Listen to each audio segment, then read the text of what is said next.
Are you more of a visual person and you want to look at a bunch of numbers and see how they relate together visually? Well, let me show you one way of doing that.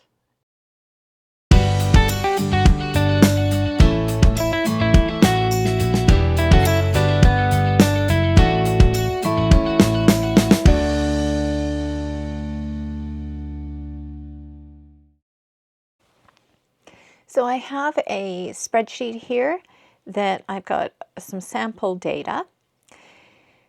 And to create a sparkline, that's what we're going to use to visualize this data, I'd like to visualize what this looks like, okay? Because the numbers just too many, they all blend together for me. So there's two ways to apply these sparklines. The first way is I can select the numbers I want to create the sparkline, and then I go Insert, Sparkline. If you have more room on your ribbon, then line, column, and win-loss will actually be sitting there. I don't, because I've increased the resolution, so I've got so everything's bigger so you can see it. So it's grouped together. So you might have it grouped together, or you might have these sitting out. For the first one, I'm going to try line.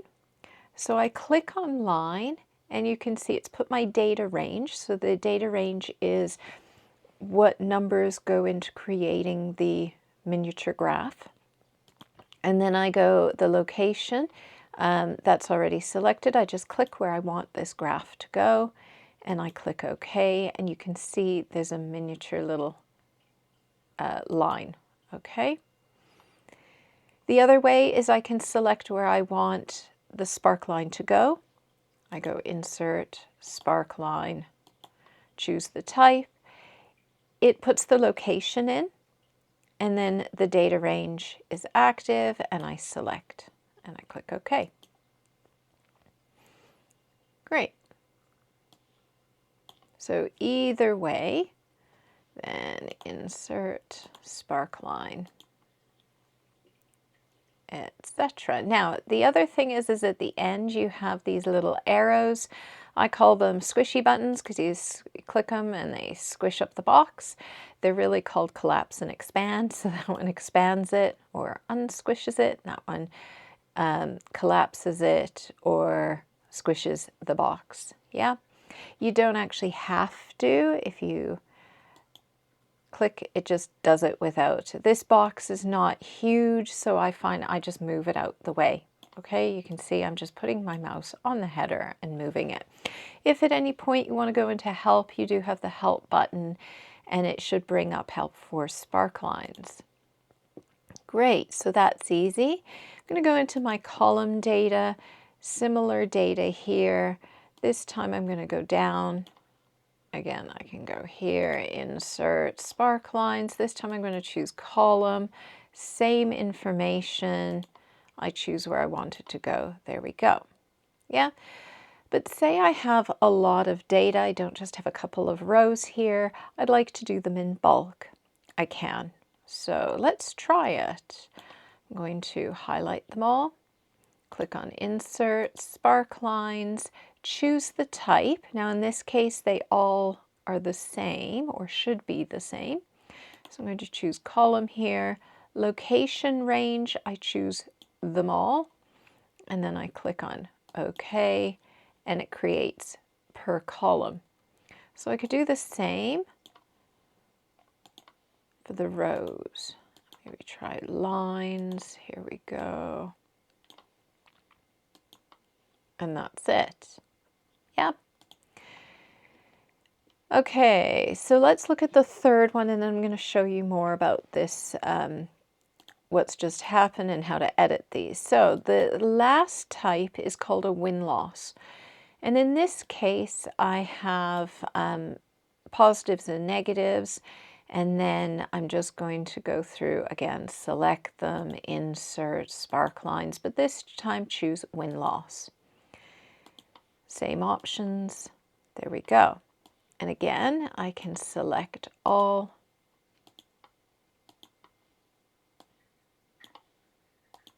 And that's it. Great.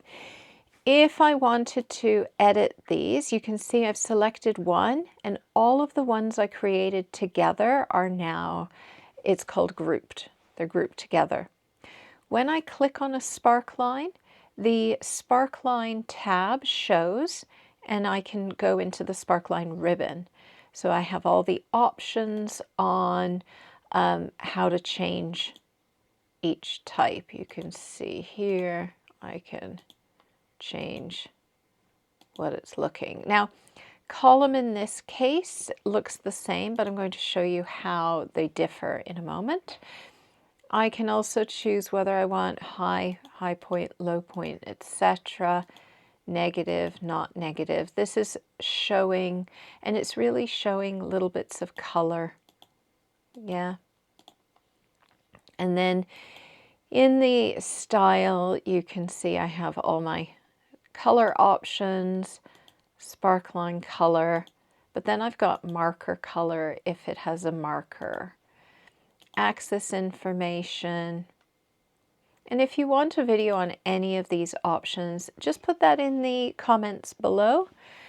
And if I do have more videos on sparklines, or when I create more videos on sparklines, I will put a link to those at the end of the video, somewhere probably up here. Okay, so that's fine. The problem is say I didn't want all these to be the same. At the end of the sparkline ribbon, I have ungroup. When I click on ungroup, you can see these ones. If I select them all and click on ungroup, then I can now select them individually. So when you have one selected and you ungroup, it just ungroups that one. If you select them all, it ungroups them all. If you would like them all grouped together, you can select them and choose group. I'm just going to ungroup them because I'd like to change some of them. Now this one, we have a 1 for a win and a -1 for a loss.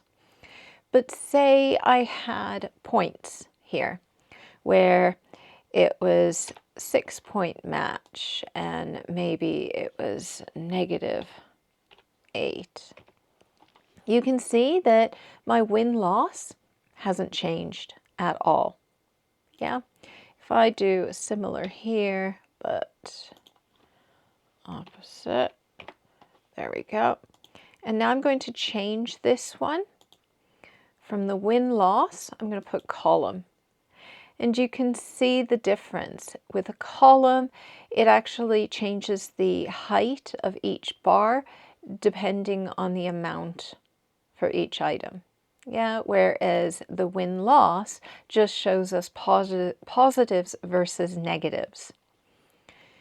Yeah, and all of these, if I go back, again, this is grouped, so I can ungroup, or I can click on one and it selects them all.